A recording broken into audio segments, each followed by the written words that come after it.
Some people say revenge is a dish best served cold. I prefer mine documented, verified, and served with a side of screenshots. My name is Emma, and this is the story of how my sister Riley thought she could steal my fiancé and live happily ever after.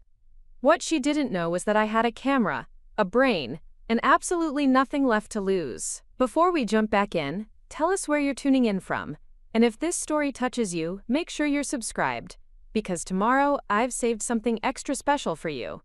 The day I discovered Jake's betrayal, I was editing wedding photos for another couple, ironically enough.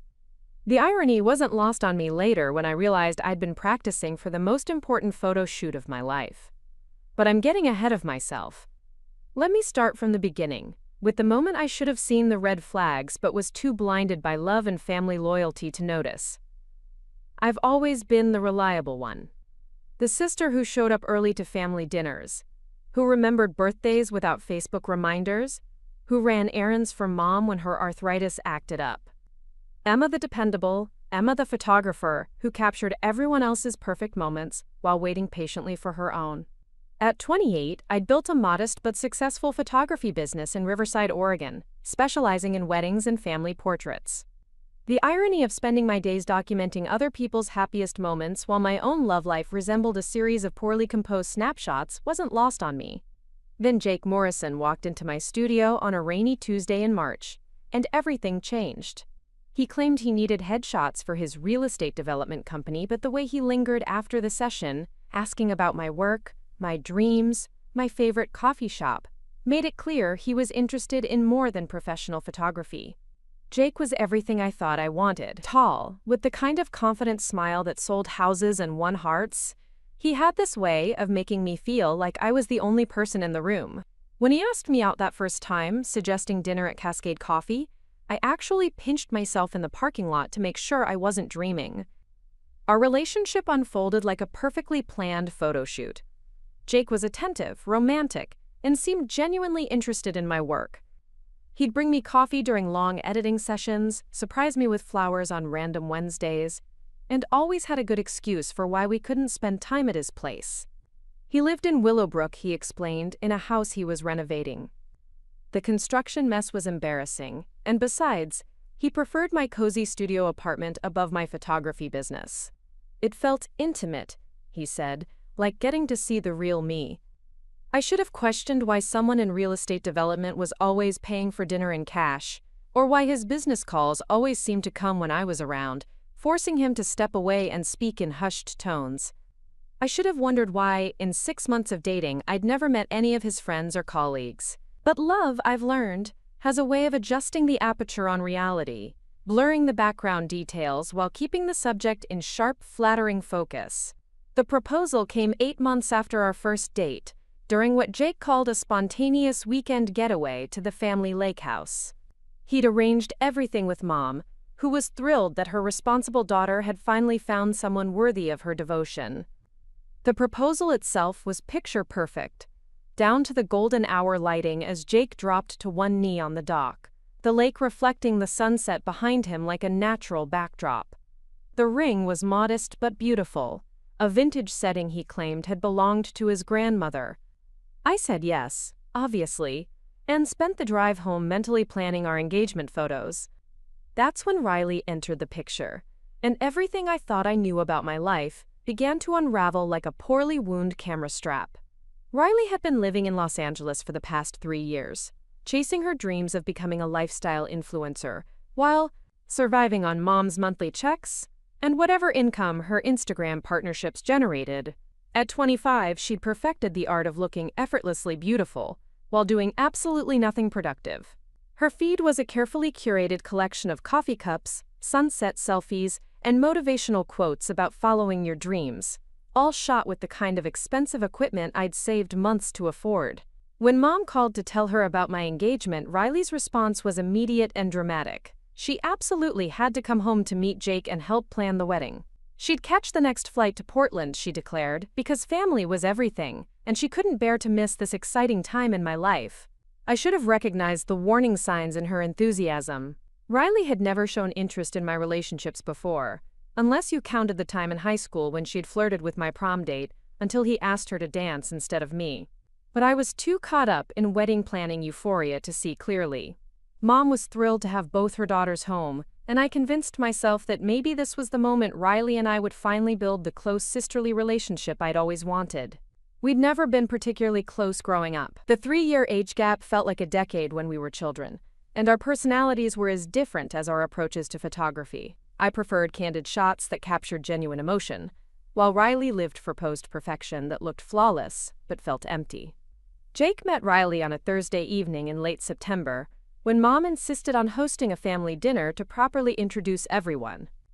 I'd been editing a wedding shoot all afternoon, losing track of time as I always did when I was in the zone, so I arrived at Mom's house 20 minutes late with developing solutions still staining my fingertips.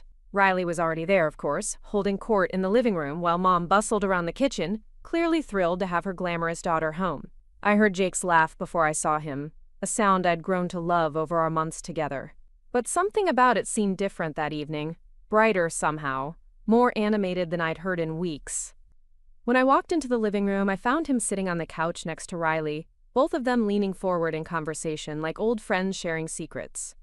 Riley had changed clothes since I'd seen her that morning, trading her casual travel outfit for a flowing sundress that somehow managed to look both effortless and carefully planned. Her blonde hair caught the lamplight as she gestured, telling some story that had Jake completely captivated. They both looked up when I entered, and for just a moment I caught something in their expressions that made my stomach tighten. Guilt, maybe, or surprise, as if they'd been caught doing something they shouldn't. But then Jake was standing, crossing the room to kiss me hello, and Riley was bouncing up to hug me, gushing about how wonderful my fiancé was and how lucky I was to have found someone so charming and successful. Dinner was a performance I didn't know I was auditioning for. Riley, who'd never shown any interest in my work, suddenly had 1,000 questions about wedding photography. Had I thought about who would shoot our wedding? Did I trust anyone else to capture such an important day? She'd met some amazing photographers in LA. She mentioned casually, artists who really understood how to make people look their absolute best. Maybe she could make some introductions. Jake, meanwhile, seemed fascinated by Riley's stories about Los Angeles, her influencer lifestyle, her plans to launch a lifestyle brand. He asked detailed questions about her business model, her follower engagement, her partnership strategies.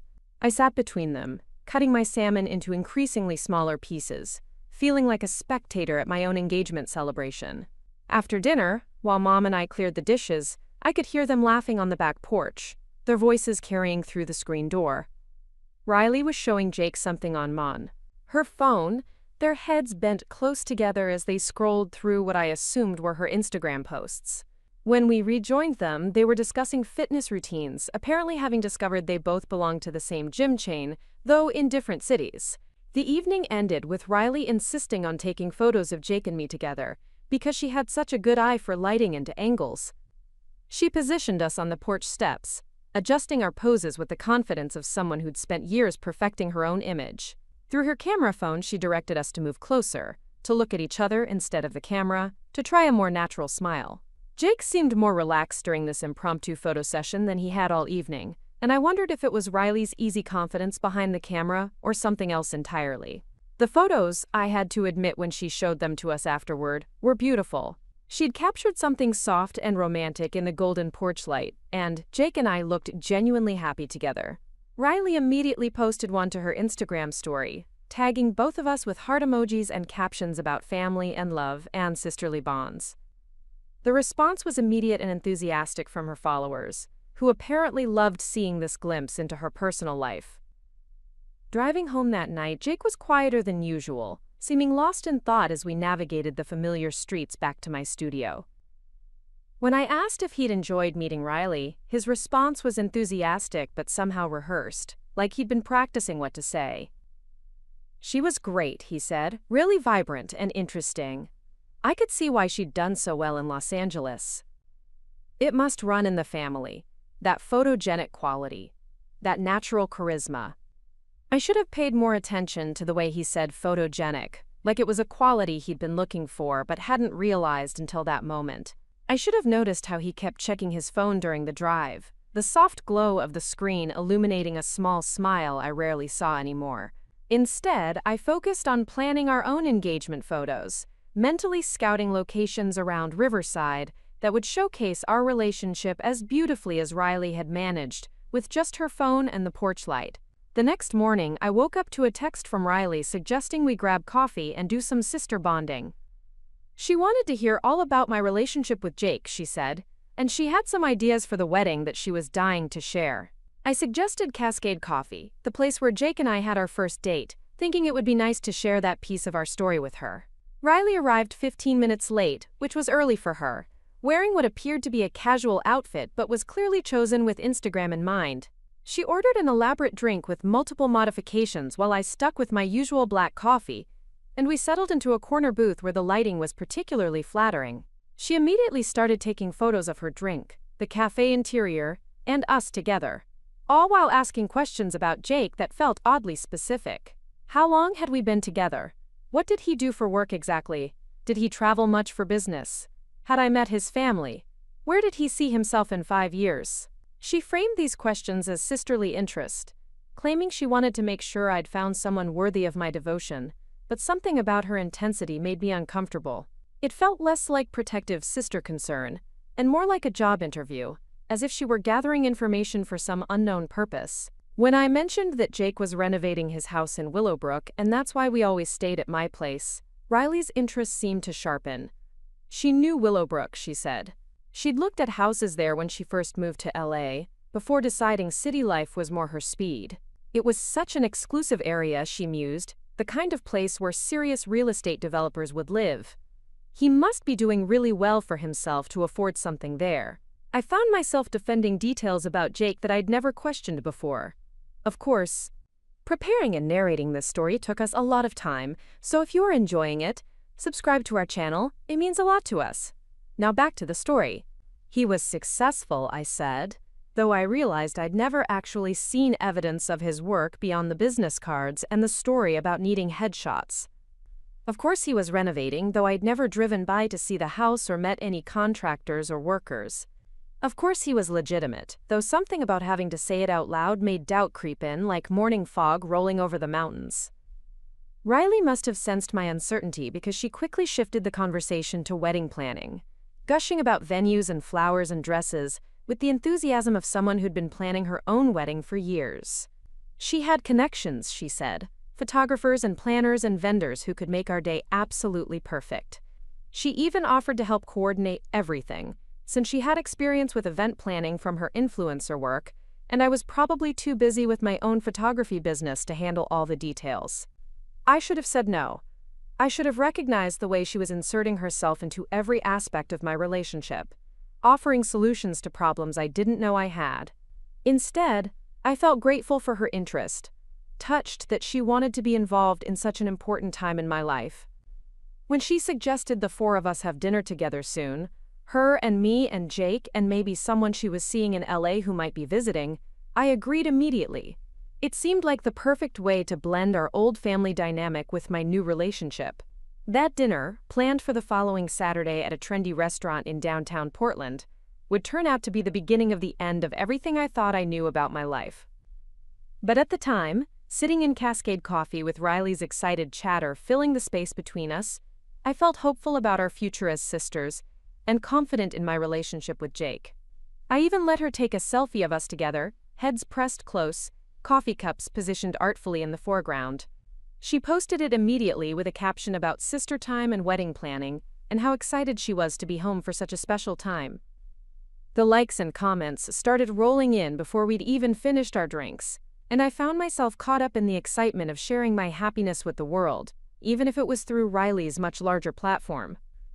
Looking back, I can see how perfectly she'd orchestrated that entire conversation, gathering intelligence while appearing to offer support, positioning herself as an essential part of my wedding planning while subtly undermining my confidence in my own relationship.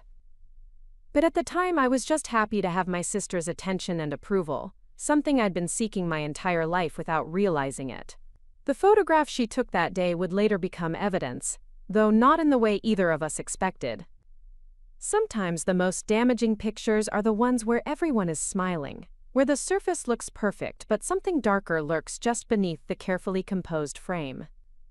Riley had always been better at reading cameras than reading people, But she'd forgotten that I'd been studying both for years, and I was about to get a masterclass in recognizing the difference between what people show you and what they're actually doing. The week between our coffee date and the planned dinner passed in a blur of wedding planning activities that Riley had somehow managed to coordinate. She'd made calls to photographers, visited venues, and even scheduled a dress shopping trip for the following weekend. Her efficiency was impressive, though something about the speed at which she was moving made me feel like I was watching my own wedding planning from the sidelines rather than participating in it. Jake seemed unusually busy that week, with more business calls and meetings than usual. He'd apologized for being distracted, explaining that a big development deal was in its final stages and required all his attention. I understood, of course, and threw myself into my own work, editing photos and booking new clients. But I couldn't shake the feeling that something had shifted since that dinner at Mom's house, though I couldn't pinpoint exactly what felt different. The night before our double date, Riley called to confirm the details, her voice bright with an excitement that seemed disproportionate to dinner plans. She'd managed to get us a reservation at Meridian, one of Portland's most exclusive restaurants, though she was vague about how she'd secured a table at such short notice. Her date from LA had canceled at the last minute, she explained, so it would just be the three of us. But that was actually better because we could focus on really getting to know each other as a family. I should have questioned why she was so eager to spend time alone with Jake and me, especially after canceling her own date. I should have wondered why someone who'd been in Los Angeles for 3 years had such good connections at Portland restaurants. Instead, I spent the day editing an engagement session I'd shot earlier that week, losing myself in the process of bringing out the love and connection between my clients, while trying to ignore the growing feeling that something in my own relationship was slipping out of focus. Saturday evening arrived with the kind of crisp October air that made everything feel possible. I chose my outfit carefully, a navy dress that photographed well but didn't look like I was trying too hard, paired with the vintage earrings Jake had given me for my birthday. When he picked me up, he seemed nervous, checking his appearance in my hallway mirror and asking twice if I was sure about the restaurant choice. Riley was already at Meridian when we arrived, somehow having secured the best table in the house with a view of the city lights beginning to twinkle in the gathering dusk. She'd dressed for the occasion in a way that managed to look effortless while clearly being calculated for maximum impact. Her outfit was Instagram-ready but not obviously so, the kind of carefully curated casualness that took hours to achieve. Dinner began pleasantly enough, with Riley regaling us with stories about Los Angeles that had Jake asking detailed questions about neighborhoods, business opportunities, and lifestyle costs. She was at her most charming, making self-deprecating jokes about her influencer career, while somehow managing to highlight how successful and independent she'd become. The conversation flowed easily, perhaps too easily, and I found myself relaxing into the evening despite my earlier apprehensions. It was during dessert that I excused myself to use the restroom, leaving Jake and Riley alone at the table for what I assumed would be a few minutes of polite small talk. When I returned, threading my way through the crowded restaurant, I caught sight of our table from across the room and stopped short. They were leaning toward each other across the small table, Riley's hand resting on Jake's arm as she spoke intently into his ear. Their body language spoke of intimacy, of shared secrets, of connection that went far beyond the polite getting-to-know-you conversation I'd expected. I stood frozen among the other diners for a moment that felt like hours, watching my fiancé and my sister in a tableau that made everything suddenly, terrifyingly clear. This wasn't the beginning of something between them. This was the continuation of something that had already begun, something I'd been too trusting or too naive to recognize, until this moment when I was seeing it from the outside. With the clarity that comes from unexpected perspective, they sprang apart when they noticed me approaching, Jake's face flushing as he reached for his water glass while Riley's expression smoothed into a practiced smile that didn't quite reach her eyes. By the time I reached the table, they were both looking at me with the kind of careful attention that confirmed my worst suspicions while they chatted about how good the dessert looked and whether I wanted to share. The rest of the evening passed in a haze of forced normalcy, with me playing the role of unsuspecting fiancé while gathering every detail that might serve as evidence later. I noticed how Riley knew exactly how Jake liked his coffee, how they shared inside jokes that seemed to have developed during the few days they'd known each other, how they both reached for the check simultaneously before Jake insisted on paying. During the drive home, Jake was unusually quiet, claiming he had a headache from the wine and needed to concentrate on driving. I sat in the passenger seat, staring out at the familiar streets of Riverside, and realized that everything I thought I knew about my life had just shifted into a completely different frame.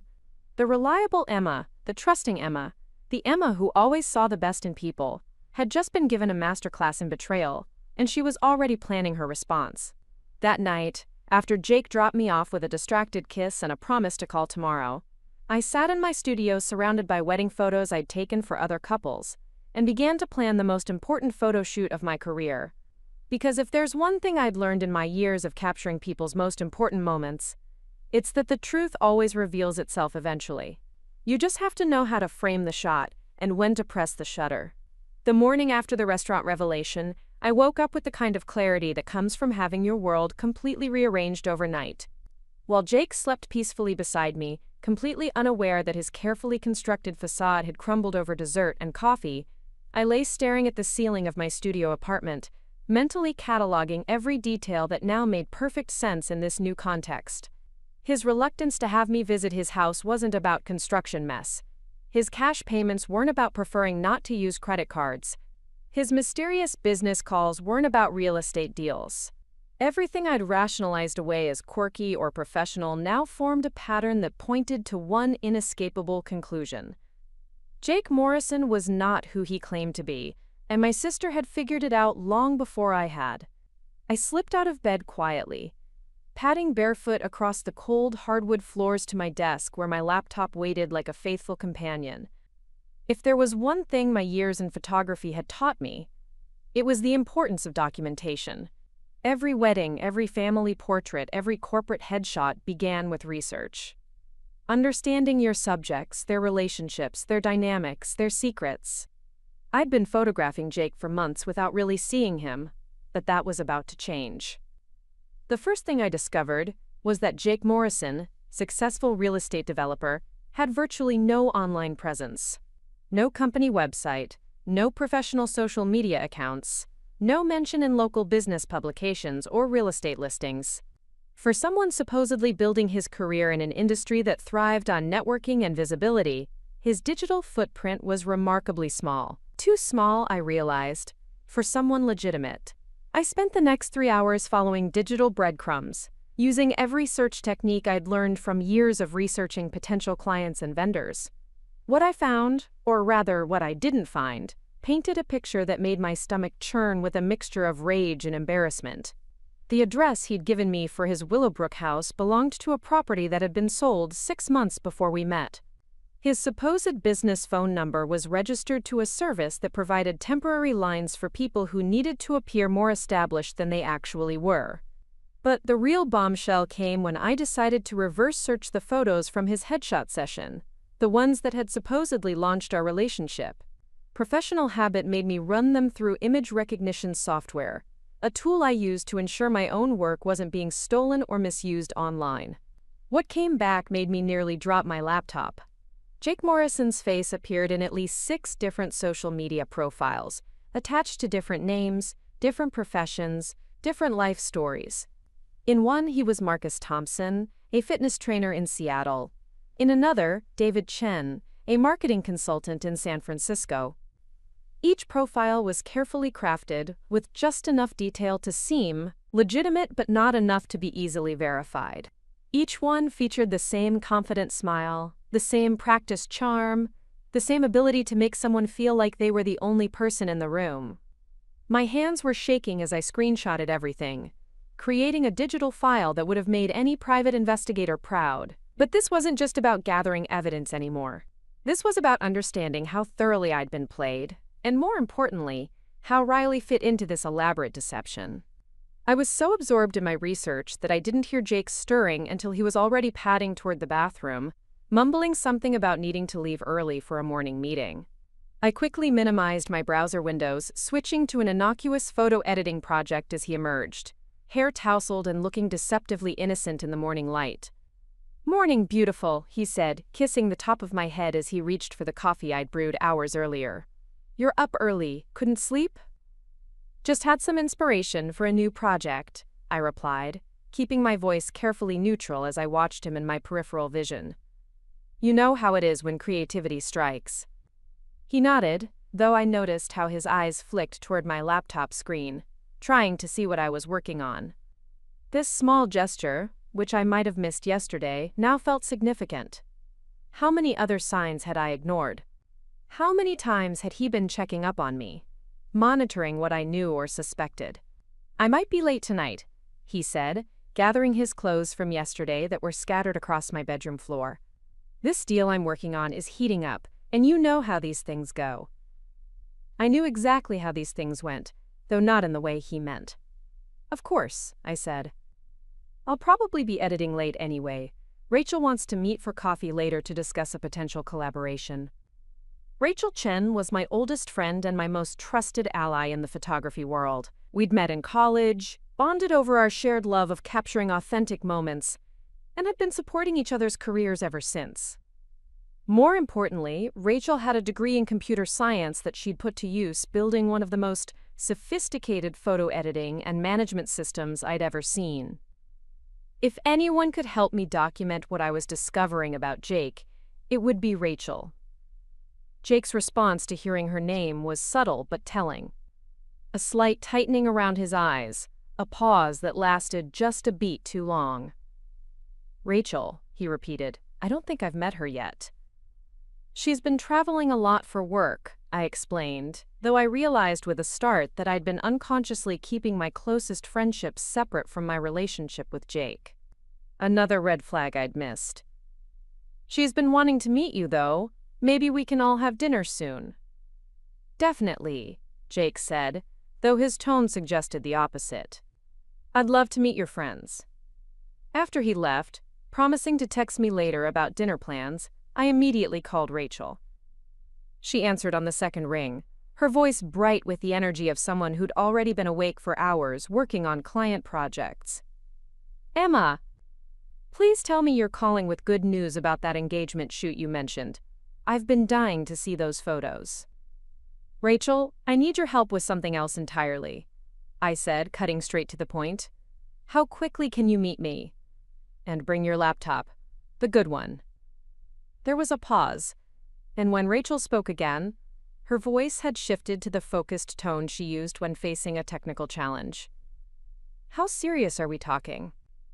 Scale of 1 to 10, where 1 is helping you pick Instagram filters and 10 is someone's about to go to jail. "Probably a 7, I said, then reconsidered. "Maybe an 8. "Cascade coffee in 30 minutes, she said without hesitation. "Order me the largest coffee they have and find the corner table where no one can see our screens." Rachel arrived 28 minutes later, her messenger bag loaded with enough technology to run a small surveillance operation. She took one look at my face and immediately set up her laptop without asking any questions, creating a mobile command center that would have impressed any private detective. For the next hour, I laid out everything I'd discovered about Jake while Rachel's fingers flew across her keyboard, pulling up databases and running searches that went far beyond anything I could have managed on my own. What we uncovered was worse than I'd imagined. Jake Morrison, or whatever his real name was, appeared to be running what Rachel called a long con, targeting women with established careers and financial stability. The pattern was consistent across multiple cities. Identify a successful but lonely woman, create an elaborate false identity that would appeal to her specific desires, build trust through romantic attention, and then slowly gain access to her resources, connections, or in some cases, her business assets. "Look at this," Rachel said, pointing to a series of transactions she'd traced through public records. 3 different women in 3 different cities, all successful professionals, all involved with versions of this same guy. And in each case, money went missing from business accounts, or expensive equipment disappeared, or valuable contacts were somehow compromised. My blood ran cold as I realized what this meant. He's not just lying about who he is, he's stealing from these women. Exactly. And Emma, Rachel looked up from her screen, her expression serious. "I think your sister might be involved. Look at this." She pulled up Riley's Instagram account, scrolling back through several months of posts. What I saw made everything click into place with sickening clarity. Riley's sudden move back to Los Angeles coincided almost exactly with Jake's appearance in my life. Her mysterious funding for her lifestyle brand, her knowledge of expensive restaurants and exclusive venues, her confident insertion into my relationship with Jake. It all made sense now. "They've been working together," I said, the words tasting bitter in my mouth. "She didn't come home to celebrate my engagement. She came home to help him rob me." Rachel nodded grimly. "It looks like they've done this before. Different cities, different targets, but the same basic approach. Riley plays the supportive friend or family member, gains the target's trust, gathers information about their finances and business, while Jake handles the romantic manipulation." I stared at the evidence spread across our two laptop screens, feeling a strange sense of detachment from my own life. Yesterday, I'd been a successful photographer planning her wedding to a charming real estate developer, worried about venue choices and guest lists. Today, I was the intended victim of an elaborate fraud scheme orchestrated by my own sister and the man I'd planned to marry. "What do?" I asked, though part of me already knew the answer. Rachel leaned back in her chair, studying me with the analytical gaze she usually reserved for complex technical problems. "Well, you could go to the police, but proving fraud is difficult when you haven't actually lost anything yet. You could confront them directly, but that just gives them a chance to disappear and find new targets." "Or?" I prompted, sensing there was a third option. "Or," Rachel said with a slow smile, "we beat them at their own game. We document everything, gather irrefutable evidence, and then we spring the trap when they least expect it." The idea should have terrified me. The old Emma, the reliable Emma, who always played by the rules and trusted people to do the right thing, would have been horrified at the suggestion of orchestrating her own deception.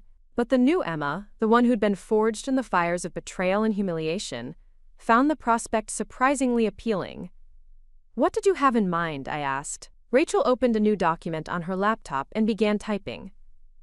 "First, we need to understand their timeline. When are they planning to make their move? What's their endgame with you specifically? Then, we gather evidence of their previous cons, establish a pattern of behavior that proves this isn't just a relationship gone wrong. Finally, we create a situation where they reveal themselves completely, in a way that can't be denied or explained away." "You want me to pretend I don't know anything?" I said, understanding immediately. "Exactly. Keep playing the trusting fiancé while we build our case. Let them think they're still in control while we document every lie, every manipulation, every step of their plan." The thought of continuing to smile at Jake, to let him touch me and lie to me while I knew the truth, made my skin crawl. But the alternative was watching him and Riley disappear into the wind, free to victimize someone else, someone who might not have the resources or support system to recover from their betrayal. "I can do it," I said, surprised by the steadiness in my own voice. "How long do you think we'll need?" Rachel was already pulling up calendar applications and project management tools, approaching this like any other complex photography assignment. Based on their previous patterns, I'd guess they're planning to make their move within the next few weeks, probably around some significant event where emotions are running high and logical thinking might be compromised. "Like a wedding," I said quietly. "Like a wedding," she confirmed. "Which gives us maybe 2 or 3 weeks to gather everything we need and set up our own surprise." We spent the rest of the afternoon creating what Rachel called our documentation protocol. Every interaction with Jake would be recorded when possible, either through audio on my phone or video from hidden cameras Rachel could help me set up. Every lie would be fact-checked and documented.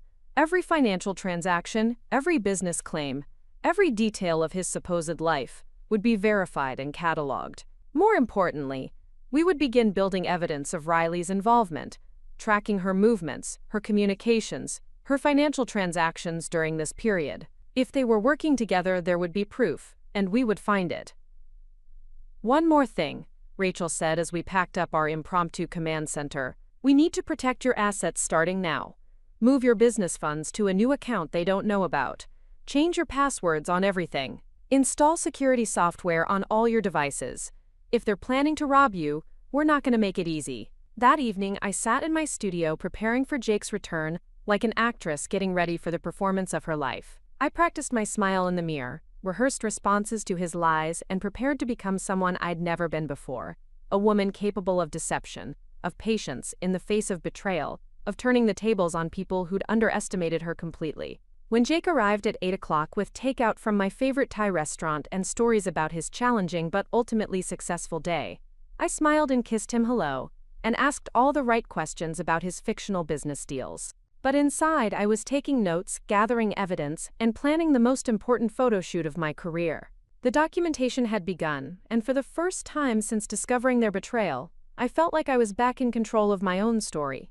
They'd written me as the naive victim in their elaborate screenplay, but they'd forgotten that I was the one behind the camera, and I always got the final shot. Over the next several days, I fell into a routine that felt surreal in its normalcy. Jake would leave in the mornings for his supposed business meetings, and I would immediately begin my real work, documenting his lies, tracing his movements, and building the case that would eventually bring down his entire operation. Rachel had helped me install sophisticated tracking software on my devices that could monitor any attempts to access my accounts or gather information about my business. She'd also provided me with recording equipment so small and advanced that I felt like a character in a spy movie, documenting conversations and interactions that revealed more about Jake's true nature with each passing day. The most disturbing discovery came when I followed him one Tuesday morning, using the photography skills I'd developed for wildlife and street photography to remain unseen while tracking his movements through downtown Riverside. Instead of heading to business meetings, Jake drove to a cheap motel on the outskirts of town, where he met with Riley in a scene that confirmed every suspicion I'd harbored about their relationship. From my concealed position in the parking lot, telephoto lens focused on their motel room window, I captured images that told the story more clearly than any confession could have. Riley and Jake weren't just collaborating on a con, they were romantically involved, had probably been involved long before either of them had contacted me. Every moment of their supposed first meeting at Mom's house had been carefully choreographed. Every surprised reaction and getting-to-know-you conversation had been pure performance. The photos I took that day were technically perfect but emotionally devastating. Sharp focus, good lighting, clear composition that left no doubt about what was happening between them. Riley throwing her head back in laughter at something Jake said. Jake's hand on her face in a gesture of intimate familiarity. The two of them embracing with the passion of people who'd been separated and were finally reunited. I sat in my car afterward, staring at the images on my camera's LCD screen, and felt something inside me crystallize into a resolve I'd never experienced before. This wasn't just about exposing their lies anymore. This was about justice, about consequences, about ensuring that their carefully planned betrayal became the catalyst for their own destruction. That evening, Jake returned home with flowers and apologies for being late, claiming that meetings had run long and traffic had been terrible. I accepted his kiss and his excuses with the same smile I'd been practicing, but I was calculating, planning, preparing for the moment when all their deceptions would be laid bare for the world to see. "I've been thinking," I said as we shared dinner from the containers he'd brought home, "maybe we should start planning our engagement party. Something small, just family and close friends, before we get too caught up in wedding planning." Jake's fork paused halfway to his mouth, and I caught a flicker of something in his expression before he recovered. "That sounds nice," he said carefully. "When were you thinking? Maybe in a couple of weeks?" Riley's been so helpful with wedding planning, and I know she'd love to help organize something special. We could have it at the lake house, make it really intimate and meaningful. I watched his face as he processed this information, knowing that he was probably already calculating how an engagement party might fit into whatever timeline he and Riley had established for their con. What he didn't know was that I was calculating too, planning an event that would serve as the perfect stage for the revelation I was preparing. "Let me talk to Riley about it," he said finally. "I'm sure she'd be thrilled to help." "Actually," I said, pulling out my phone, "let me call her right now. I'm so excited about this idea." Before Jake could object, I was dialing Riley's number, putting the phone on speaker so he could hear the entire conversation. Riley answered with her usual breathless enthusiasm, though I thought I detected a note of caution when she heard that Jake was there too. "Emma, perfect timing. I was just thinking about you. How are the wedding plans coming along?" "Great," I said, watching Jake's face carefully. "Actually, I'm calling because I want to plan an engagement party. Something special, just family and close friends. I was hoping you'd help me organize it." There was a pause that lasted just a beat too long before Riley's enthusiasm kicked into overdrive. Oh my God, yes, that sounds absolutely perfect. What are you thinking? Where? I have so many ideas already. I was thinking the lake house in 2 weeks. Maybe that Saturday afternoon? Something casual but elegant, you know? And Riley, I want you to be my photographer for the event. I know you're not a professional, but you have such a good eye, and I trust you to capture all the important moments. This suggestion seemed to surprise both Riley and Jake, though for different reasons. Riley's pause was longer this time, and when she spoke, her voice had lost some of its artificial brightness. Are you sure? I mean, I'd be honored, but this is such an important event. Wouldn't you want a real photographer? You are a real photographer, I insisted, meaning every word in ways she couldn't possibly understand. Besides, who better to capture our family celebration than family? I want someone who really understands what this means to all of us. After hanging up, Jake was quiet for the rest of the evening, claiming he had emails to catch up on for work. I watched him from the corner of my eye as he typed on his laptop, wondering if he was communicating with Riley about this new development, adjusting their plans to account for the engagement party timeline. What neither of them knew was that I was adjusting my plans too, creating an event that would serve as the perfect finale to weeks of careful documentation.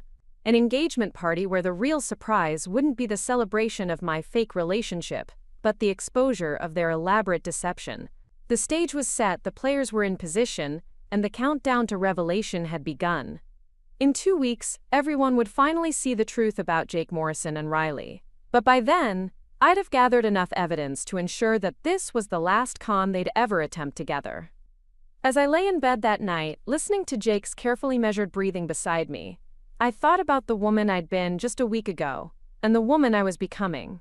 The old Emma would have been heartbroken, devastated, probably willing to forgive and forget for the sake of keeping the peace. But the new Emma, forged in betrayal and strengthened by purpose, was ready to show them exactly what happened when you underestimated someone who'd spent years learning how to see the truth through a lens. The engagement party planning consumed the next 2 weeks in ways that would have seemed normal to any outside observer.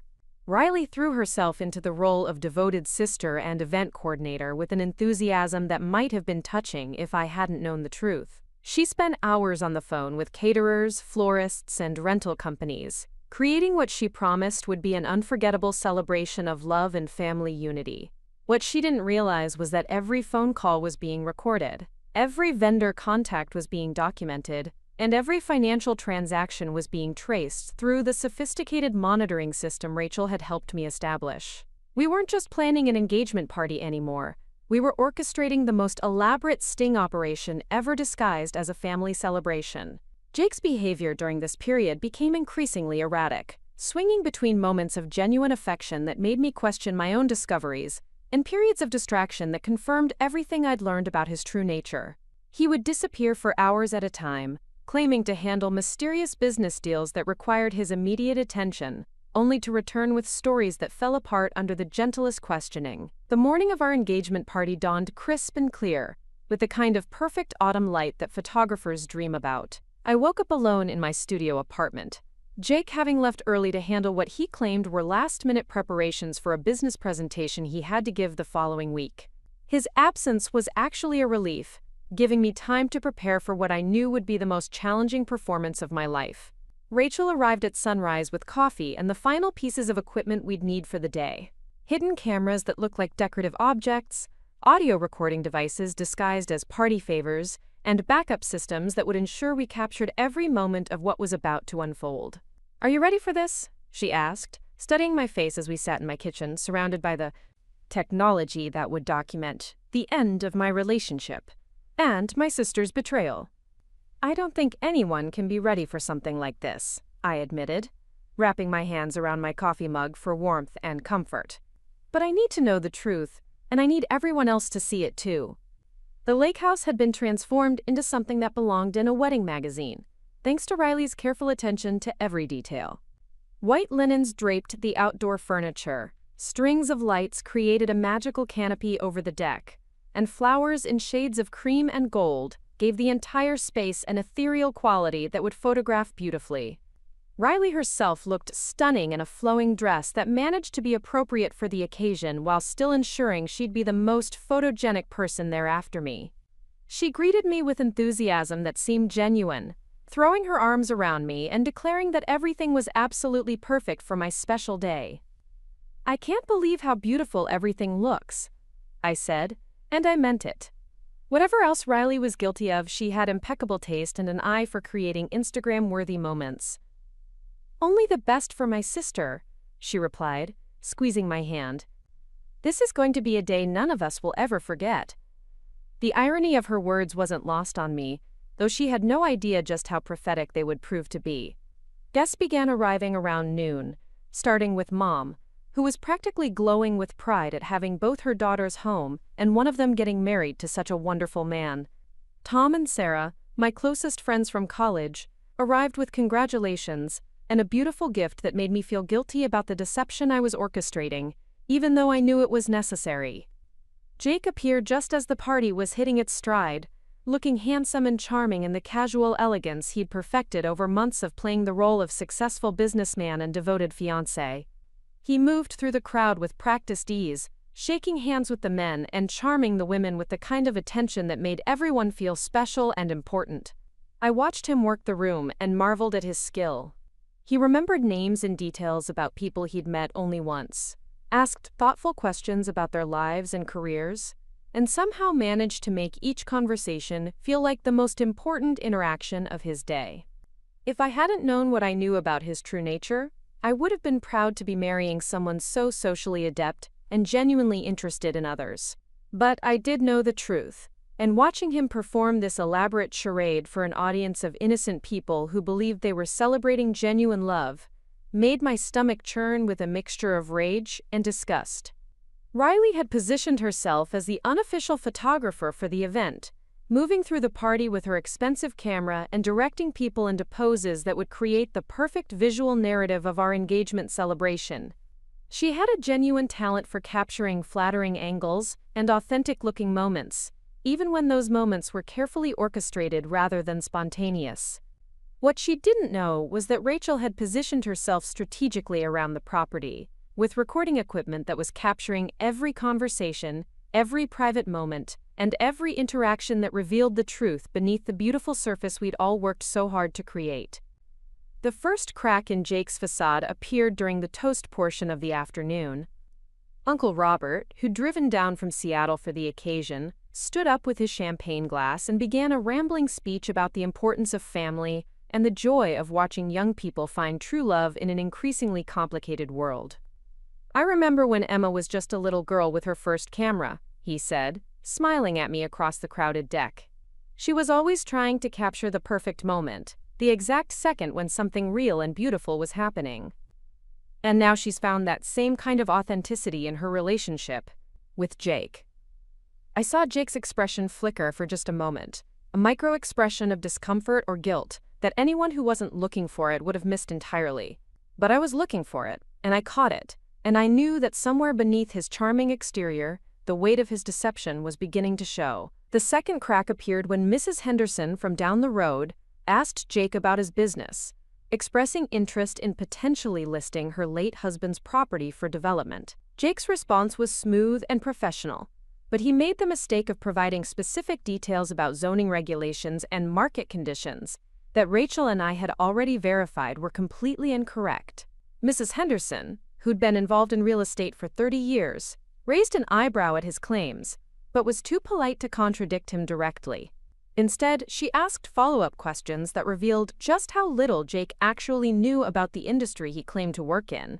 I watched him flounder slightly, covering his ignorance with charm and deflection, but the damage was done for anyone paying attention. The third and most significant crack came when Riley, in her role as photographer, suggested that Jake and I recreate our first dance for a romantic photo opportunity. She'd set up the perfect shot on the dock, with the late afternoon sun creating a golden backdrop that would make any couple look like they were starring in their own fairy tale.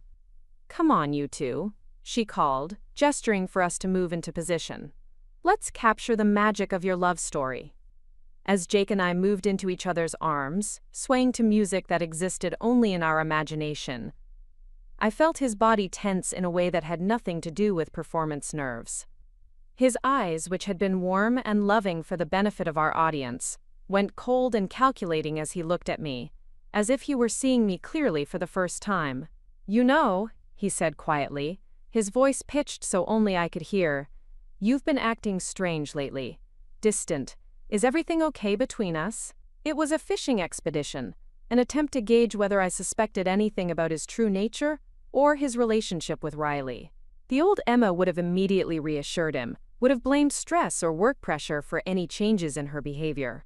But the new Emma, the one who'd been forged in the fires of betrayal and strengthened by weeks of careful planning, saw this moment for what it was, an opportunity.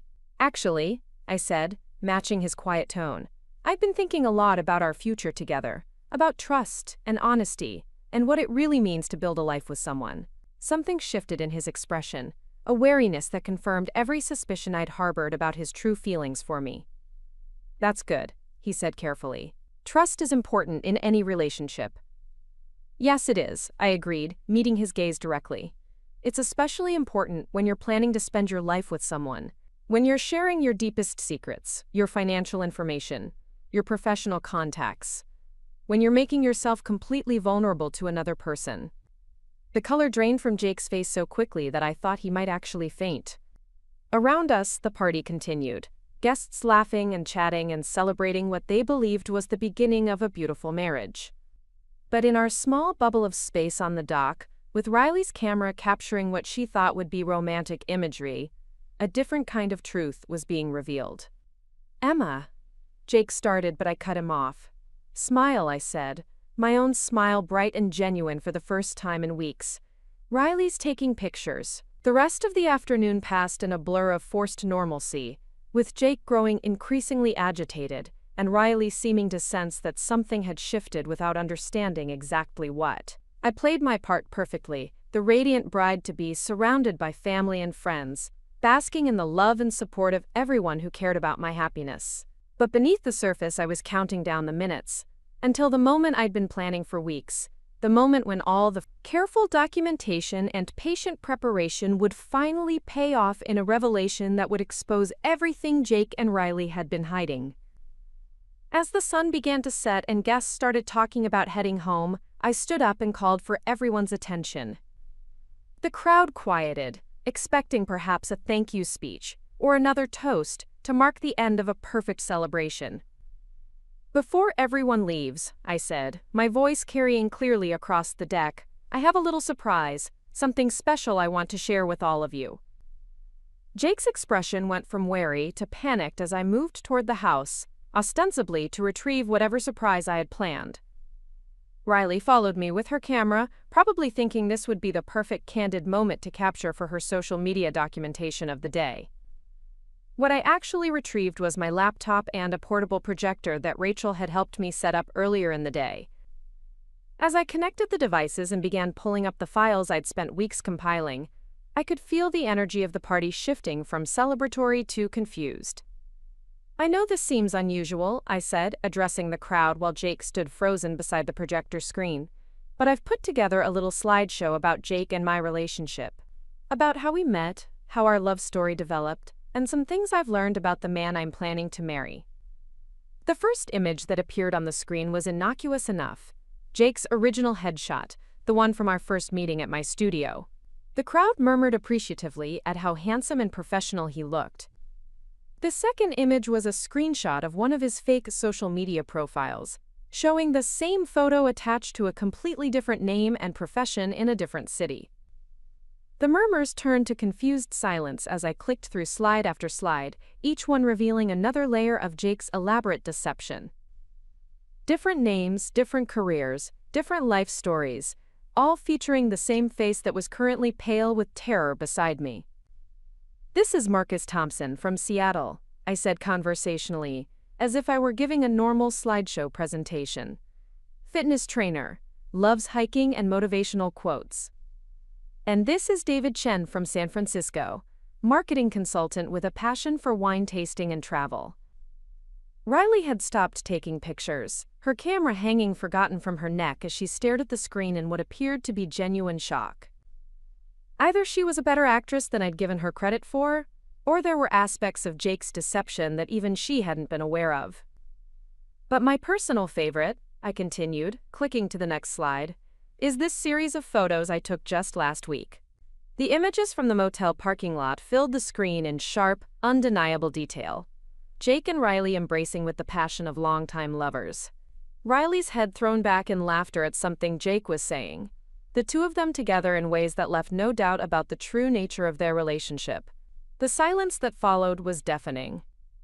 I could hear the lake lapping against the dock, birds calling from the trees, and the barely audible sound of multiple people holding their breath as they processed what they were seeing. Mom was the first to find her voice, though it came out as barely more than a whisper.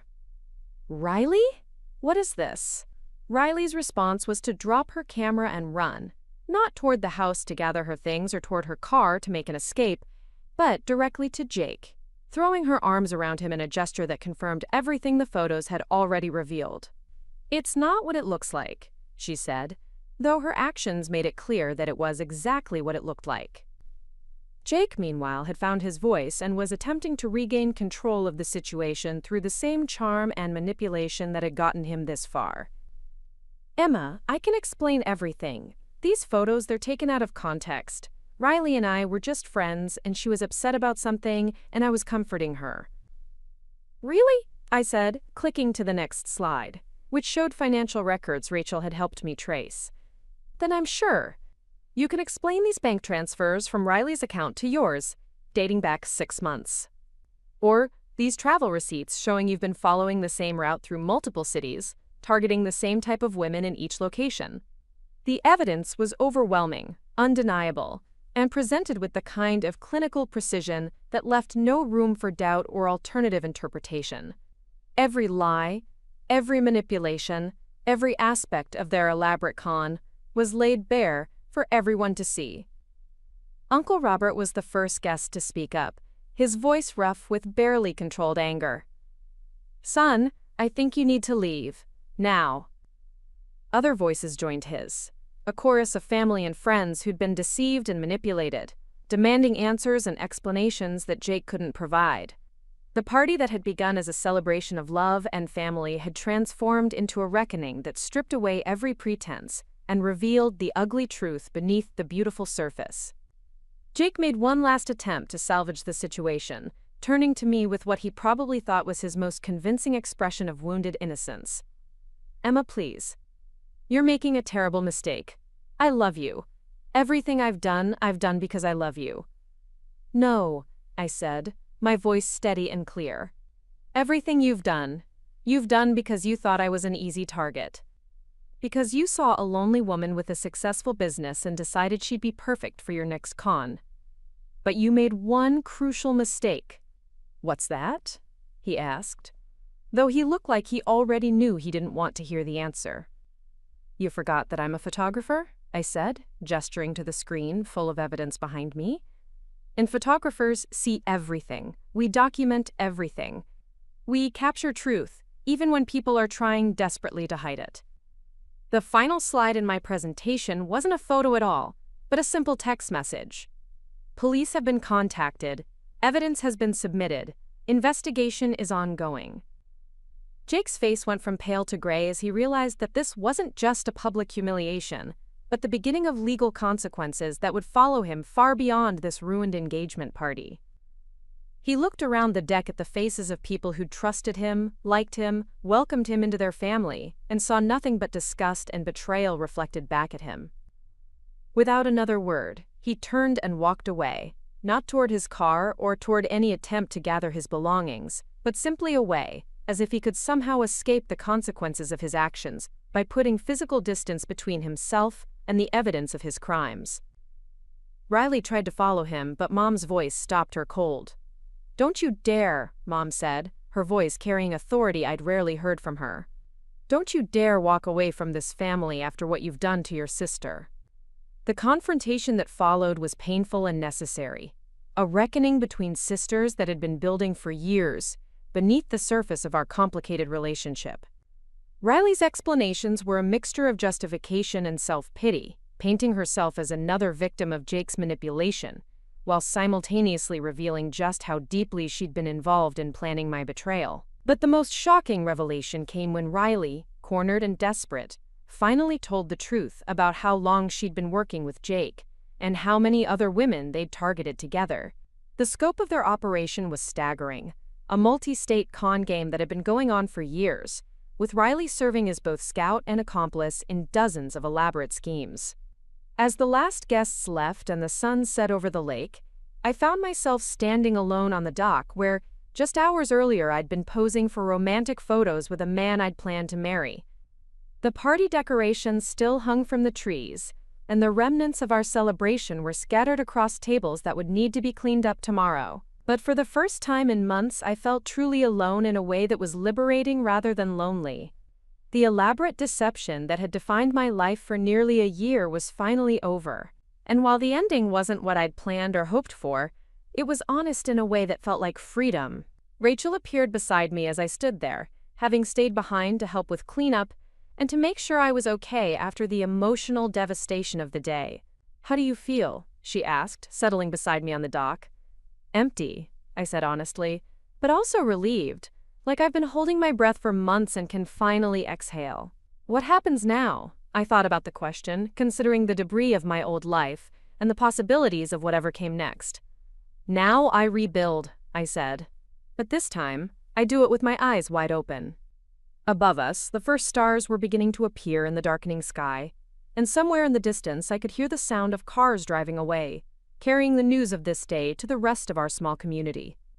By tomorrow, everyone would know the truth about Jake Morrison and Riley, but they'd also know the truth about me, that I was stronger than anyone had given me credit for, and that underestimating me had been the biggest mistake my enemies could have made. The 3 days following the engagement party passed in a strange suspension of time, as if the entire world had shifted off its axis and was slowly trying to right itself. My phone rang constantly with calls from relatives, friends, and even strangers who'd heard about what happened through the intricate network of small-town gossip. Some called to offer support, others to satisfy their curiosity, and a few to share their own stories of close calls with people who'd seemed too good to be true. Detective Maria Santos contacted me on Tuesday morning, her voice professional but kind, as she explained the process of building a criminal case against Jake and potentially Riley. The evidence I'd gathered was extensive and well documented, she said, but prosecuting con artists was often complicated by jurisdictional issues and the difficulty of proving intent to defraud rather than simply relationship fraud. "The good news," Detective Santos explained during our meeting at the police station, "is that your documentation is some of the most thorough I've seen in cases like this. The bad news is that your Jake Morrison appears to be very good at disappearing when things get complicated." She spread a file across the table between us, revealing what the police had discovered about Jake's real identity and criminal history. His actual name was James Mitchell, and he'd been running variations of this same con for nearly 8 years, moving from city to city and leaving a trail of financial damage and broken hearts in his wake. "We've connected him to at least 12 other cases across 7 states, Detective Santos continued. The amounts stolen range from a few $1,000s to nearly $50,000 in one case, where he managed to gain access to a woman's business accounts. The scope of his criminal enterprise was staggering, and I felt a mixture of horror and relief knowing that I'd escaped before becoming another statistic in his growing file of victims. But what disturbed me most was learning that Riley wasn't his first accomplice. He'd worked with other women in other cities, always finding someone willing to help him identify and manipulate targets in exchange for a share of the profits. "What about my sister?" I asked, though part of me already knew the answer. "That's more complicated," Detective Santos admitted. "Based on the evidence you've provided, she was clearly involved in planning and executing the con against you. But determining her level of culpability versus her own victimization by Mr. Mitchell requires more investigation." The distinction felt important legally, but emotionally, it made little difference to me. Riley had chosen to participate in my betrayal, regardless of how she'd been recruited or what promises Jake had made to her. The sister I'd grown up with, the one I'd always hoped to have a closer relationship with, had looked me in the eye and systematically helped someone else plan to destroy my life. Over the following weeks, as the police investigation expanded and more victims came forward, a clearer picture emerged of Jake's methods and Riley's role in them. She'd been with him for nearly 2 years, serving as his advanced scout and emotional manipulator in what appeared to be a highly organized criminal enterprise. Riley's social media presence, which I'd always assumed was purely narcissistic, turned out to be an elaborate research tool. She'd used her follower networks and engagement analytics to identify potential targets: women who were successful but isolated, financially stable but emotionally vulnerable. Her sudden trip home hadn't been motivated by sisterly affection, but by the realization that I fit their target profile perfectly. The financial records Rachel had helped me trace revealed the full extent of their operation. Riley had been receiving regular payments from Jake, amounts that coincided with successful cons in other cities. Her lifestyle in Los Angeles, which had always seemed mysteriously funded, was actually supported by the money stolen from women like me across the country. But perhaps the most disturbing discovery was that I hadn't been their endgame. According to communications the police recovered from Riley's phone, they'd been planning to take much more than just my business savings. They'd been researching ways to gain access to my client database, my professional equipment, and even my studio lease, apparently planning to steal not just my money but my entire livelihood. The revelation hit me like a physical blow, sitting in Detective Santos's office as she explained what they'd uncovered. Jake hadn't just been planning to rob me, he'd been planning to destroy me completely, leaving me with nothing while he and Riley moved on to their next victim with a fully functioning photography business to sell or exploit. We believe they were planning to execute the final phase of their con within the next few weeks, Detective Santos explained. Probably around the time of your actual wedding, when emotions would be running high and you'd be most likely to make impulsive financial decisions. I thought about the wedding venue Riley had been so enthusiastic about helping me book, the expensive photographers she'd recommended, the elaborate plans that would have required significant upfront payments and financial commitments. Every suggestion she'd made, every helpful recommendation, had been designed to put me deeper in debt and make me more dependent on Jake's supposed financial support. The wedding that I'd been planning as the beginning of my new life would have been the final act of my destruction, with me walking down the aisle toward a man who was planning to leave me with nothing but debt and devastation. But Jake had made one crucial mistake in his calculations. He'd assumed that because I was trusting and generous, I was also naive and helpless. He'd underestimated my intelligence, my resourcefulness, and my ability to see through lies when I finally started looking for the truth. Most importantly, he'd failed to account for the fact that my patience and careful planning could be just as effective as his charm and manipulation. The police investigation moved forward with methodical precision, building a case that would hopefully prevent Jake and Riley from victimizing anyone else. Federal authorities became involved due to the interstate nature of their crimes, and I found myself working with FBI agents who specialized in financial fraud and organized con games. Agent Jennifer Walsh, the lead federal investigator, was particularly interested in the documentation system Rachel and I had developed. Our combination of digital surveillance, financial tracking, and photographic evidence had created what she called a textbook example of how to gather evidence against sophisticated con artists. Most victims realize they've been conned only after the damage is done, Agent Walsh explained during one of our meetings. By then, the perpetrators are long gone, and the evidence is mostly circumstantial. What you've done here is document a con in real time, creating an irrefutable record of their methods and intentions. The compliment felt strange, given that I'd never wanted to become an expert in catching criminals.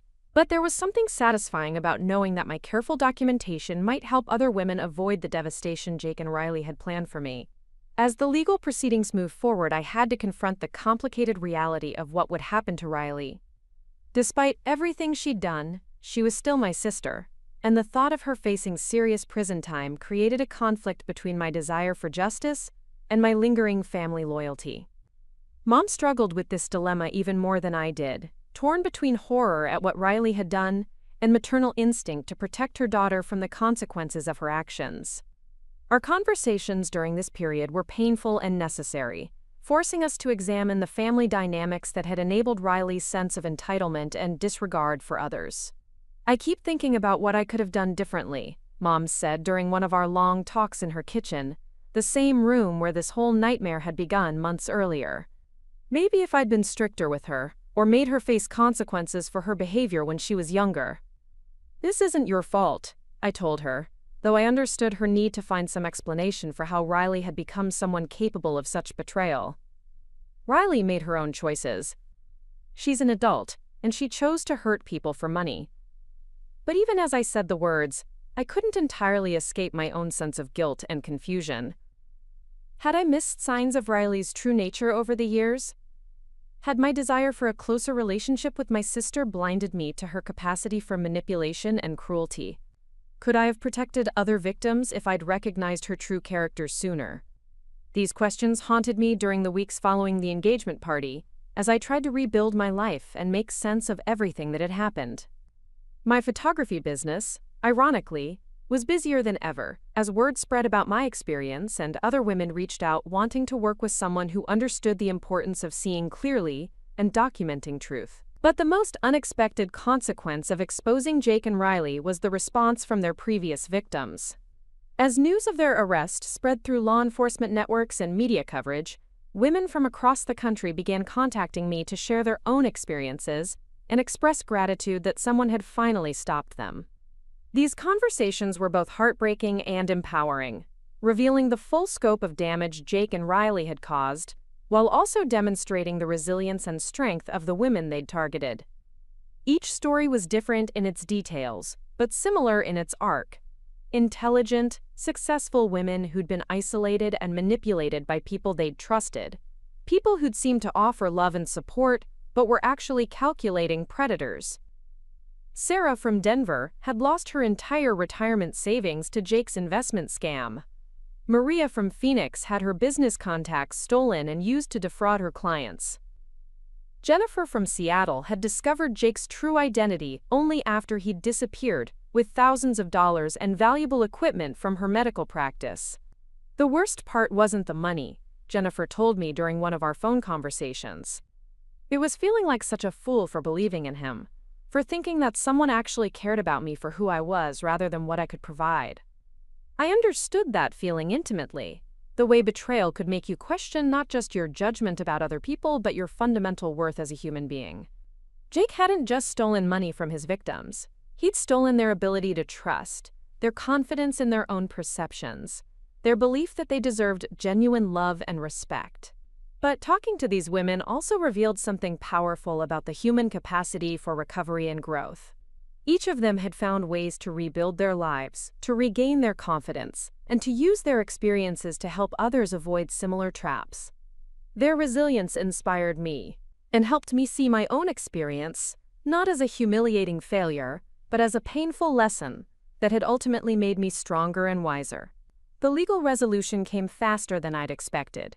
Jake, whose real name was James Mitchell, was arrested in Nevada while attempting to run the same con on a successful restaurant owner in Las Vegas.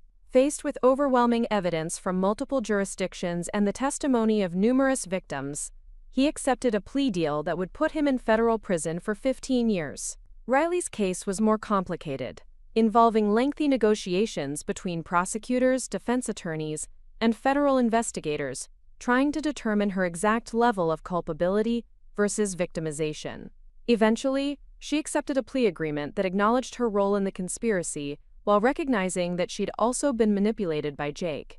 Her sentence was 5 years in federal prison, with the possibility of parole after 3 years if she cooperated fully with ongoing investigations into other aspects of Jake's criminal network. The day her sentencing was announced, I sat in my studio staring at a family photo from Christmas 2 years earlier, trying to reconcile the smiling woman in the picture with the person who'd helped plan my destruction. Mom called that evening, her voice heavy with a grief that went beyond anything a prison sentence could address. "She wants to see you," Mom said, "before she reports to prison next month. She says she needs to apologize, to try to explain." The request created a conflict I hadn't anticipated.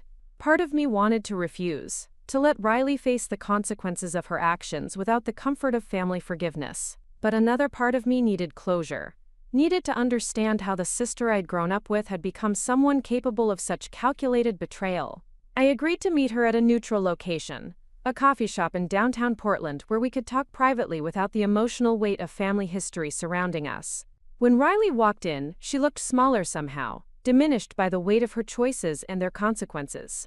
"Thank you for coming," she said, settling into the chair across from me with none of her usual confidence or dramatic flair. I wasn't sure you would. I'm not sure why I did, I admitted, studying her face for signs of the manipulative sister I'd discovered, or traces of the person I'd once hoped she could become. What followed was the most honest conversation Riley and I had ever had. A painful excavation of years of resentment, jealousy, and miscommunication that had created the foundation for her ultimate betrayal. She talked about feeling overshadowed by my stability and success, about the pressure of living up to expectations she couldn't meet, about the appeal of Jake's offer to finally have power over the sister who'd always seemed to have everything figured out. I told myself I was just evening the score, she said, her voice barely above a whisper. You had the business, the respect, the life that seemed so perfect. I convinced myself that you owed me something, that taking from you wasn't really stealing because you had so much. The explanation didn't excuse her actions, but it helped me understand the twisted logic that had allowed her to justify destroying my life. Riley had never learned to build her own success or create her own happiness. Instead, she'd focused on tearing down what others had accomplished, as if diminishing others could somehow elevate her. Do you understand what you almost took from me? I asked, needing her to acknowledge the full scope of her planned betrayal. Not just money, but my business, my reputation, my ability to trust anyone ever again. I know, she said, tears streaming down her face. I know. And I'll spend the rest of my life trying to understand how I became someone capable of that. The meeting lasted 2 hours, covering years of family history and months of criminal planning, with an honesty that felt both devastating and necessary. When we finally stood to leave, Riley reached for my hand, her grip desperate and pleading. Can you ever forgive me? She asked, the question carrying the weight of our entire relationship and its uncertain future. I don't know, I said honestly. Maybe someday, but forgiveness isn't the same as trust, and trust isn't the same as relationship. What you did changed everything between us, permanently. I understand, she whispered, releasing my hand and stepping back. I just needed you to know that I'm sorry, truly sorry for all of it. I watched her walk away, knowing it might be years before I saw her again, and felt a complicated mixture of sadness and relief. The sister I'd always wanted a closer relationship with was going to prison, but the sister who'd betrayed me was finally facing consequences for her actions. Both realities were true simultaneously, and learning to hold them both without contradiction would be part of my ongoing healing process. The federal trial that followed brought media attention I hadn't anticipated, with reporters interested in the story of the photographer who documented her own betrayal and helped bring down a multi-state con operation. I gave a few interviews, hoping that sharing my experience might help other women recognize similar warning signs in their own relationships. But the most meaningful recognition came from Agent Walsh, who asked if I'd be interested in consulting on other financial fraud cases involving romance scams and family manipulation. My combination of photography skills, investigative instincts, and lived experience made me uniquely qualified to help law enforcement understand how sophisticated con artists operated and how victims could protect themselves. You've turned one of the worst experiences of your life into a tool for helping others, Agent Walsh said during our final meeting about Jake's case. That takes incredible strength and wisdom. The compliment felt earned in a way that few things in my life ever had. I'd survived betrayal by the two people I'd trusted most, gathered evidence that helped put dangerous criminals in prison, and found a way to use my painful experience to prevent others from suffering similar losses. The journey from victim to survivor to advocate had been painful but transformative, teaching me capabilities I'd never known I possessed. As I drove home from the federal courthouse after Jake's sentencing, I thought about the woman I'd been a year earlier and the woman I'd become through surviving his and Riley's betrayal. The old Emma had been trusting to a fault, generous with her affection, and naive about people's capacity for deception. The new Emma retained those positive qualities, but had added vigilance, skepticism, and a hard-earned understanding of how to protect herself without becoming cynical or closed off. The engagement ring Jake had given me, which had turned out to be stolen from one of his previous victims, had been returned to its rightful owner through the FBI's Victim Restitution Program. My studio apartment, which had once felt like a temporary space while I waited to build a life with someone else, now felt like home in a way it never had before. I was single again, but not in the desperate, lonely way I'd been before Jake appeared in my life. I was single by choice, taking time to heal and grow and figure out what I actually wanted from a relationship rather than accepting whatever seemed available. The difference felt profound, like the contrast between a hurried snapshot and a carefully composed portrait that captured something true and lasting. The lake house, scene of both my worst betrayal and my greatest triumph, became a place of healing rather than pain.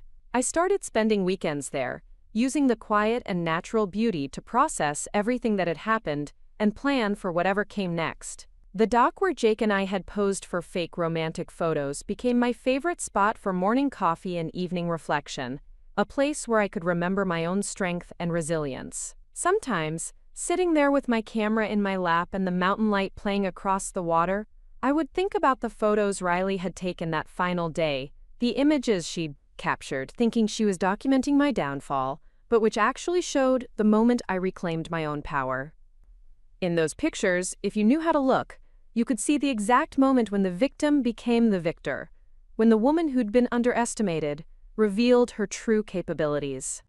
Those were the photos I treasured most, not because they were technically perfect or aesthetically beautiful, but because they documented the most important transformation of my life.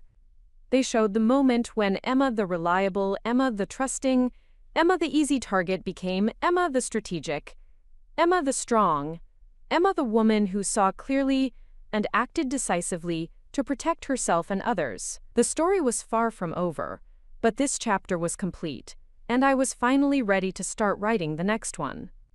18 months after the engagement party that changed everything, I stood in the center of my newly expanded photography studio, surrounded by the controlled chaos of a business that had grown beyond anything I'd ever imagined possible. The space that had once been my modest one-room operation had expanded to include 3 separate shooting areas, a client consultation room, and a dedicated office where I could handle the administrative side of what had become a thriving enterprise.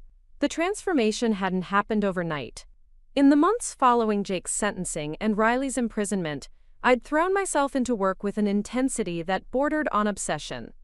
Photography had always been my refuge, but now it became my salvation, the thing that gave structure and meaning to days that might otherwise have been consumed by bitterness and regret. But the real change hadn't been in the physical space or even the financial success. The real change had been in me, in the way I approached my work, my relationships, and my understanding of what it meant to see clearly and capture truth. The woman who'd been naive enough to miss the warning signs of an elaborate con had evolved into someone who could spot deception from across a crowded room and help others develop the same protective instincts. My client base had shifted dramatically since the trial made headlines in photography and small business publications. Word had spread about the photographer who documented her own betrayal and used the evidence to bring down a criminal conspiracy, and suddenly I was attracting clients who wanted more than just beautiful pictures. They wanted someone who understood the importance of seeing beneath the surface, of capturing not just how people looked, but who they really were. Corporate clients hired me to photograph executives and team members, trusting my ability to reveal character and authenticity in professional portraits. Families came to me when they needed someone who could navigate complicated dynamics and capture genuine connections despite underlying tensions.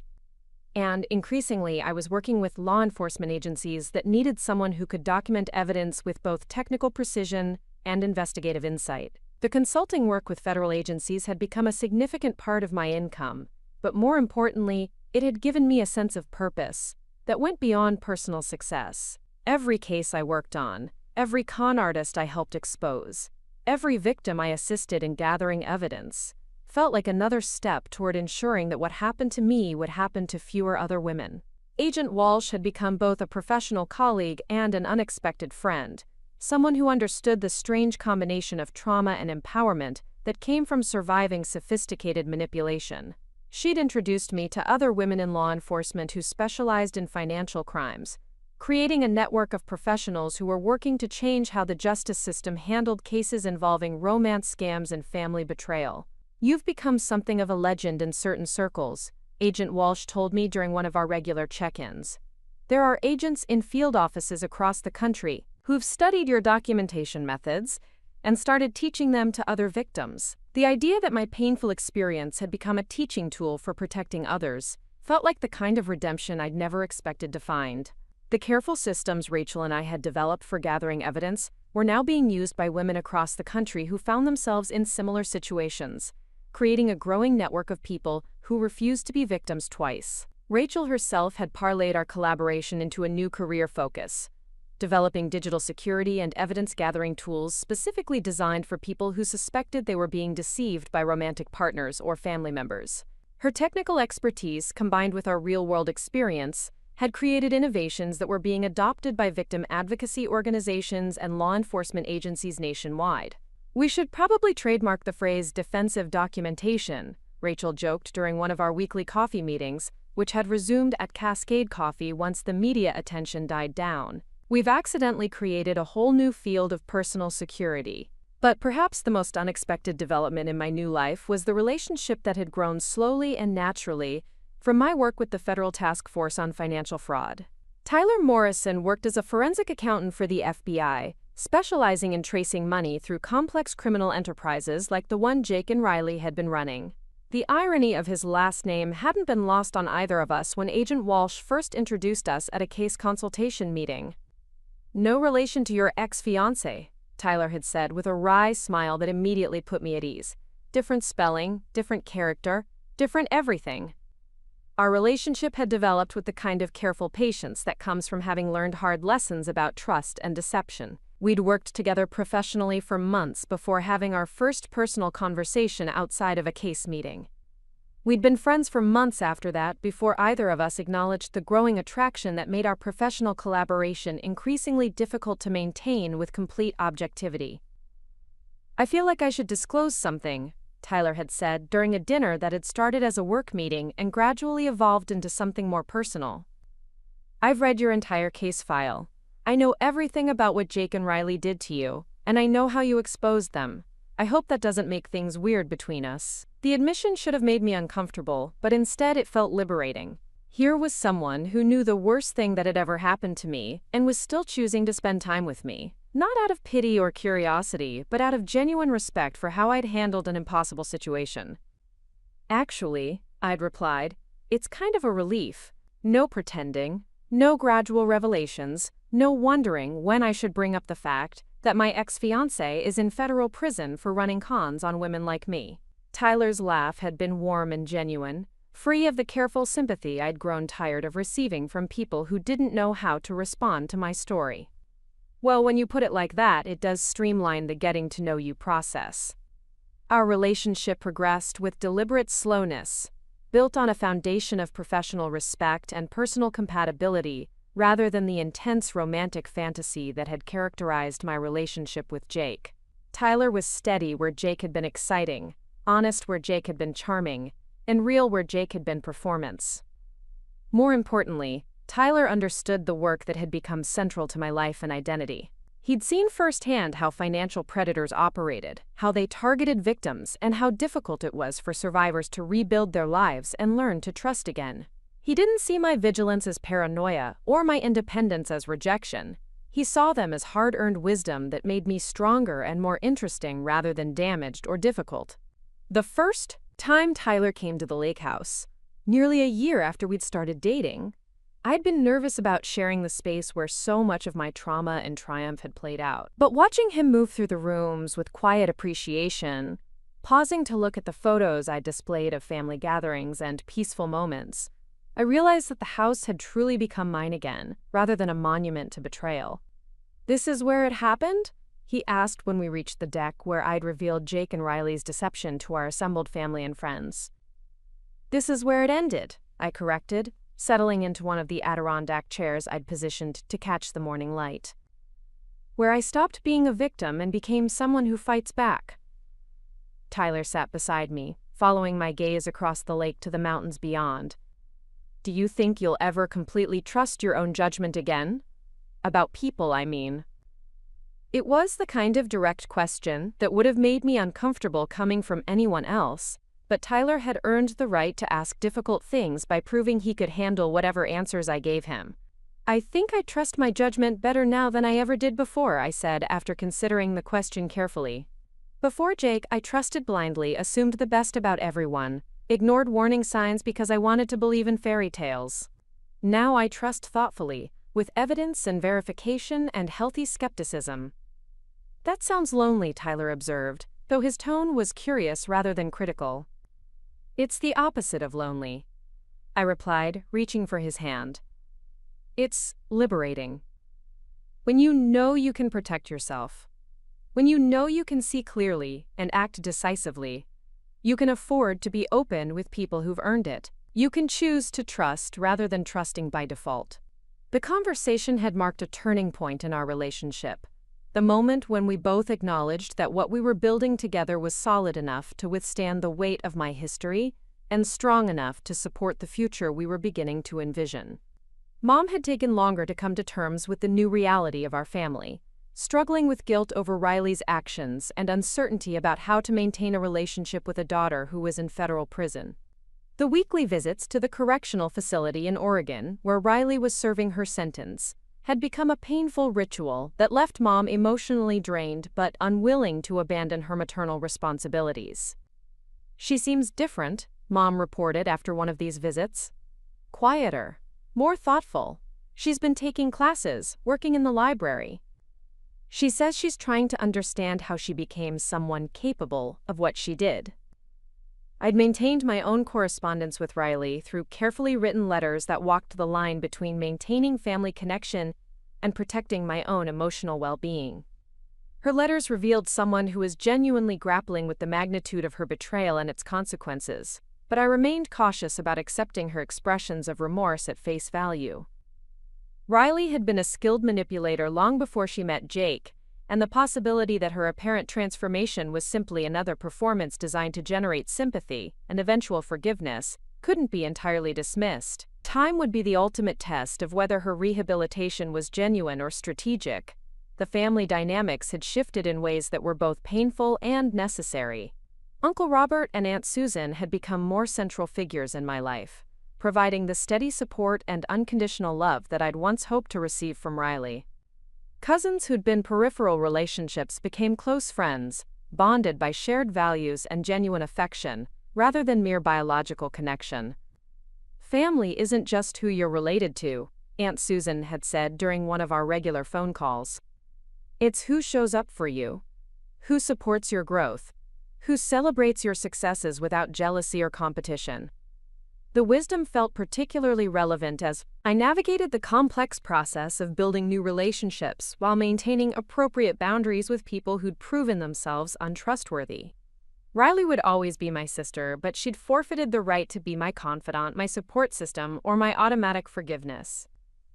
Professional recognition for my work in fraud prevention and victim advocacy had led to speaking opportunities that initially terrified me, but gradually became a source of satisfaction and purpose. Standing before audiences of law enforcement professionals, victim advocates, and potential targets of financial fraud, sharing my story and the lessons I'd learned from surviving systematic deception felt like the most meaningful use of my experience. The goal isn't to become paranoid or suspicious of everyone, I would tell these audiences. The goal is to develop the skills to see clearly, to trust your instincts, and to protect yourself without closing yourself off from genuine connection. The presentations invariably included practical advice about documentation, evidence gathering, and self-protection, but they always returned to the central theme of empowerment through knowledge and preparation.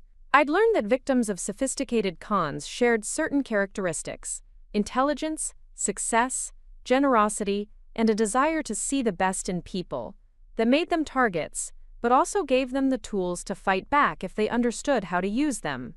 The speaking engagements had led to a book deal, an opportunity to reach an even wider audience, with the story of how documentation and strategic thinking had transformed me from victim to advocate. Writing the book had been emotionally challenging, requiring me to relive every detail of the betrayal and recovery process, but it had also been therapeutic in ways I hadn't anticipated. Seeing clearly how I documented my way out of betrayal and into justice was scheduled for publication in the fall, with early reviews praising both the practical advice and the emotional honesty of my account. The advance orders suggested there was a significant audience of people who needed to hear that survival was possible, that justice could be achieved, and that betrayal could become the foundation for a stronger, more authentic life. Tyler had been my first reader and most honest critic throughout the writing process, helping me balance the need for practical information with respect for the privacy of everyone involved. His perspective as both a law enforcement professional and someone who cared about my well-being had been invaluable in shaping a narrative that could help others without exploiting my own trauma for dramatic effect. You've managed to write about terrible things that happened to you without making yourself sound like either a victim or a superhero, he'd said after reading the final draft. That's harder than it sounds, and more useful than most people realize. The book launch was planned for November, coinciding with National Fraud Awareness Week and the second anniversary of Jake's sentencing. The timing felt symbolically appropriate, marking how far I'd come from the woman who'd been blindsided by betrayal to someone who could help others avoid similar traps. But perhaps the most significant development in my new life was the realization that happiness looked different than I'd expected it to. The old Emma had equated happiness with romance, marriage, traditional markers of success, and social acceptance. The new Emma had discovered that happiness was autonomy, purpose, meaningful work, and relationships built on mutual respect rather than neediness or fantasy. Standing in my expanded studio on a crisp October morning, reviewing the schedule that included corporate shoots, family sessions, and a consultation with FBI agents working on a new romance scam case, I felt a contentment that was deeper and more sustainable than anything I'd experienced during my relationship with Jake. The work was challenging and meaningful. The relationships in my life were honest and supportive. The future was uncertain but full of possibilities that I was equipped to evaluate and pursue with confidence.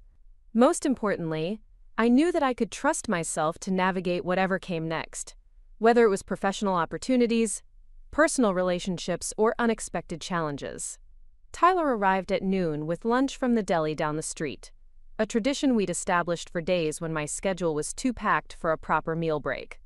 We sat in the consultation area of my studio, surrounded by examples of my recent work, talking about his current cases and my upcoming book promotion schedule. "Any regrets?" he asked, a question that had become a kind of check-in between us, a way of acknowledging the unusual path that had brought us together. "About which part?" I replied, though I knew what he was really asking. "About any of it. The whole experience, the way it changed your life, the work you're doing now instead of the life you thought you wanted." I considered the question seriously, looking around at the studio I'd built, thinking about the women I'd helped, the criminals I'd helped expose, the relationship I was building with someone who knew all my scars and chose to love me anyway. "I regret that other people got hurt," I said finally.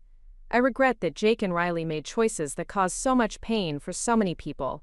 But I don't regret how I responded to what they did, and I don't regret who I became because of it. Even if it means you'll never be as trusting as you were before?" "Especially because of that," I said without hesitation. "Blind trust isn't a virtue. It's a vulnerability that puts you and the people who care about you at risk. Learning to trust wisely, to love carefully, to see clearly, that's not damage. That's growth." Tyler smiled. The expression that had first attracted me because it was genuine rather than calculated, warm rather than practiced. "I love your complicated, careful, strategic heart," he said. "It's the safest place I've ever been."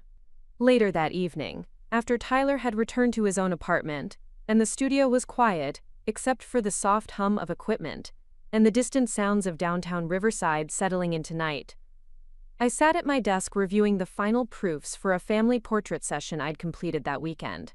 The family had been referred to me by Agent Walsh, a woman whose husband had been running financial scams that she'd discovered and reported to authorities.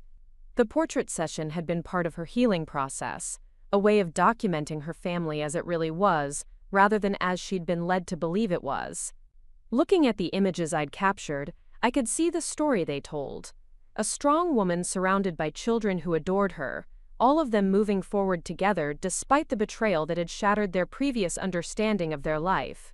The photos were beautiful but also honest, showing both vulnerability and resilience, both loss and hope. They were exactly the kind of pictures I'd always wanted to take, images that captured truth rather than fantasy, strength rather than perfection. The woman I'd become through surviving Jake and Riley's betrayal was finally the photographer I'd always wanted to be, someone who could see clearly and help others do the same. As I prepared to close the studio for the night, my phone chimed with a text message from a number I didn't recognize. For a moment, the old anxiety flickered. Would I ever stop having that initial moment of fear when unknown numbers appeared on my screen? But I opened the message anyway. Miss Chen, my name is Sandra Walsh. Agent Walsh gave me your contact information. I think my boyfriend might be running a con on me, and I need help documenting what's happening. Could we meet this week? I stared at the message for a long moment, feeling the familiar mixture of sadness and determination that came with each new case. Another woman facing betrayal. Another person who needed help seeing clearly and protecting herself.